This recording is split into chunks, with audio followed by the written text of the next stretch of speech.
The Cold War, an era of high-stakes espionage, nuclear brinkmanship, and an arms race that stretched from the depths of the ocean to the very edge of space.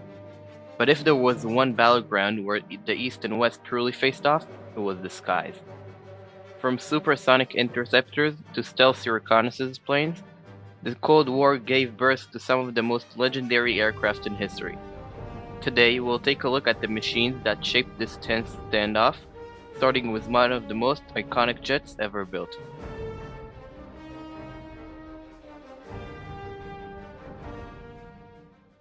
The F-4 Phantom II was America's answer to the evolving air combat needs of the Cold War. Fast, tough, and heavily armed, this jet was the workhorse of the US and its allies. Unlike earlier fighters, though, it carried no built-in gun, relying entirely on missiles. That didn't go as planned. Pilots quickly learned that dogfights weren't over just yet. To fix this, later versions of the Phantom were fitted with an internal gun. But the Phantom's impact went beyond dogfighting. It was one of the first true multi-role jets, capable of air-to-air combat, bombing missions, and even reconnaissance.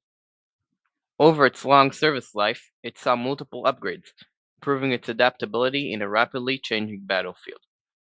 Even after newer jets replaced it, the Phantom continued to fly for several countries well into the 21st century.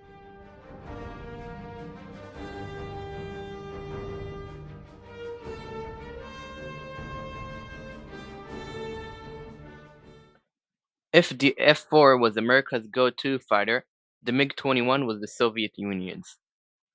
Small, fast, and easy to produce, this sleek jet became the backbone of Soviet and Allied air forces.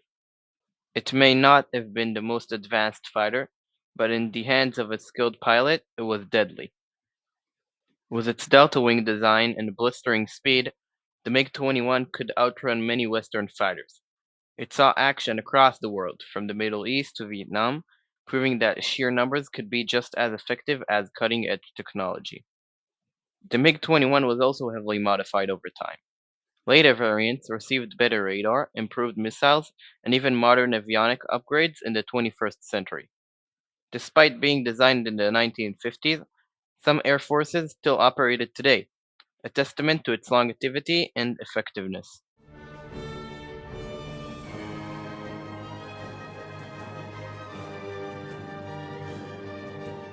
If traditional reconnaissance planes were vulnerable, Lockheed had the answer: the SR-71 Blackbird.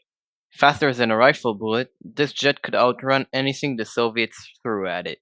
Designed to cruise at over Mach 3, the Blackbird flew so high and so fast that the standard response to a missile lock was simply to accelerate. No SR-71 was ever lost to enemy fire. Every time a Soviet radar picked up one, the Blackbird was already gone. Even today, its records remain untouched. The Blackbird was not just a spy plane, it was a statement. The aircraft was also a marvel of engineering. Constructed from titanium, sourced from the very nation it was built to spy on, the Soviet Union. Pilots had to wear pressure suits similar to astronaut gear, and the plane's skin actually expanded in flight due to the extreme heat generated at high speeds.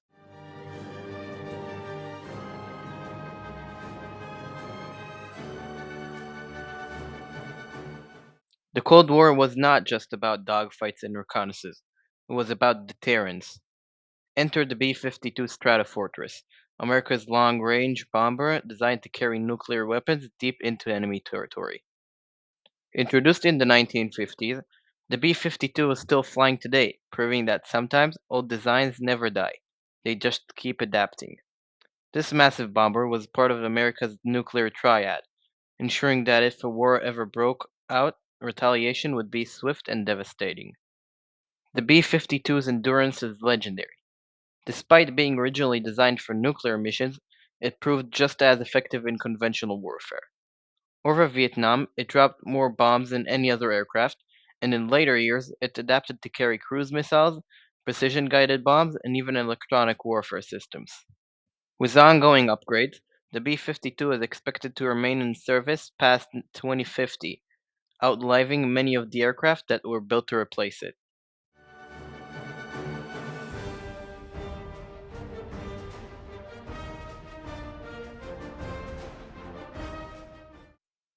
Soviet answer to the B-52 was the Tupolev Tu-95, also known as Bear. With its distinctive counter-rotating propellers, the Tu-95 was a long-range bomber capable of delivering nuclear weapons deep into enemy territory. Despite being a turboprop rather than a jet, the Tu-95 was anything but slow. Its unique engines gave it an impressive range and allowed it to cruise at near jet speeds. The Bear was a constant presence in the Cold War, often flying near NATO airspace to test Western defenses. Like the B-52, the Tu-95 was adapted for various roles, including maritime patrol and electronic warfare. It continues to serve in the Russian Air Force today, modernized to carry cruise missiles and advanced avionics, proving that a solid design can stand the test of time.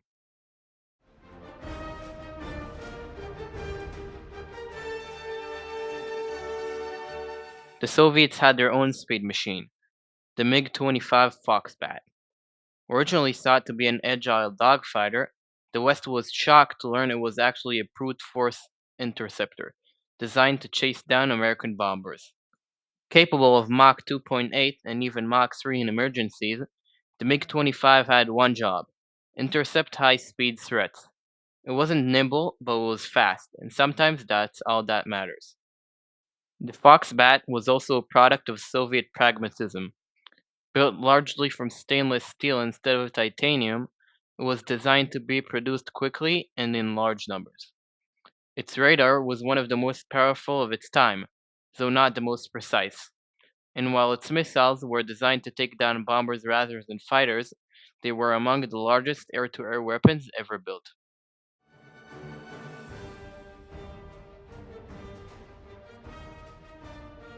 These aircraft were more than just machines. They were symbols of an era where every technological leap felt like a move on a chessboard. Each jet, bomber, and spy plane carried the weight of global tensions, with pilots and engineers constantly pushing the limits of what was possible. Even today, echoes of the Cold War linger in the skies. Stealth bombers, hypersonic weapons, and next-generation fighters all trace their lineage back to these Cold War legends. If you enjoyed this look into the aircraft of the Cold War, be sure to like, subscribe, and let me know in the comments which aircraft was your favorite. Thank you for watching and see you next time.